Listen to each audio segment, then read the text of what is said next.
सस्ते कर्ज की आस लगाए बैठे लोगों को जोर का झटका लगा है। देश के सबसे बड़े सरकारी बैंक एसबीआई ने अपने कर्ज से जुड़ी ब्याज दर यानी एमसीएलआर को 10 बेसिस पॉइंट यानी 0.1% बढ़ा दिया है। नई दरें 15 अगस्त यानी स्वतंत्रता दिवस से लागू भी हो गई हैं और इससे अब सभी तरह के एसबीआई के कर्ज महंगे हो जाएंगे। ये लगातार तीसरा महीना है जब एसबीआई ने अपने एमसीएलआर में बढ़ोतरी की है। जून से अब तक एसबीआई 3 बार 0.3% की वृद्धि कर चुका है।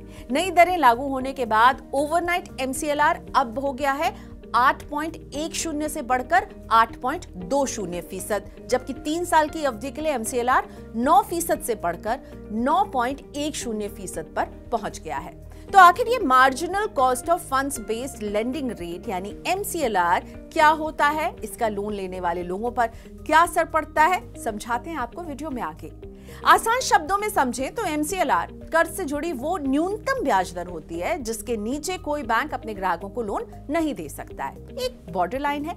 जाहिर है एमसीएलआर में बदलाव होने का असर आपके लोन की मासिक किस्त यानी ईएमआई पर दिखाई देगा।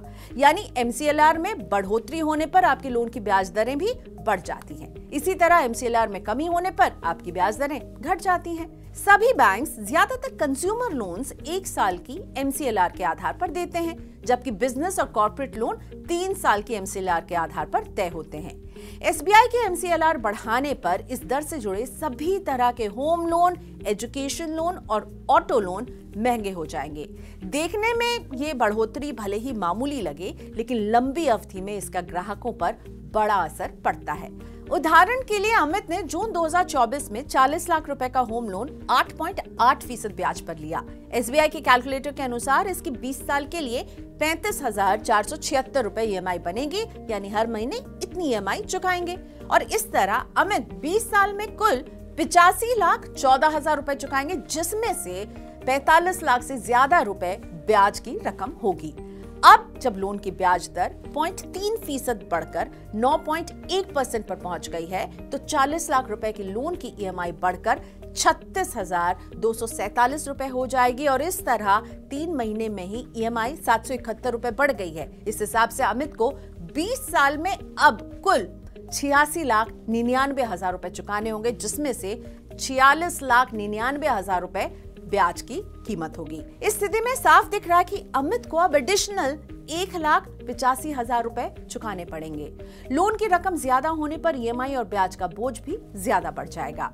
एसबीआई से पहले कई और बैंक भी अपना एमसीएलआर बढ़ा चुके हैं और इस लिस्ट में bank of Baroda, Canara bank, UCO bank शामिल है। बैंक ऑफ बड़ौदा ने अपनी नई दर 12 अगस्त और यूको बैंक ने 10 अगस्त को लागू की है। राहत की बात केवल ये है कि अब लोन सस्ता होने के संकेत मिल रहे हैं। आरबीआई ने अगस्त की अपनी मॉनेटरी पॉलिसी की बैठक में लगातार 9वीं बार ब्याज दरों में कोई बदलाव नहीं किया। अपनी नीतिगत रेपो को 6.5% पर स्थिर रखा है, लेकिन जुलाई महीने के आंकड़ों में महंगाई दर आरबीआई के सहनीय स्तर 4% से नीचे 3.54 पर लुढ़क कर आ गई है और जिससे अब पॉलिसी रेट्स में कटौती की आस जाग गई है।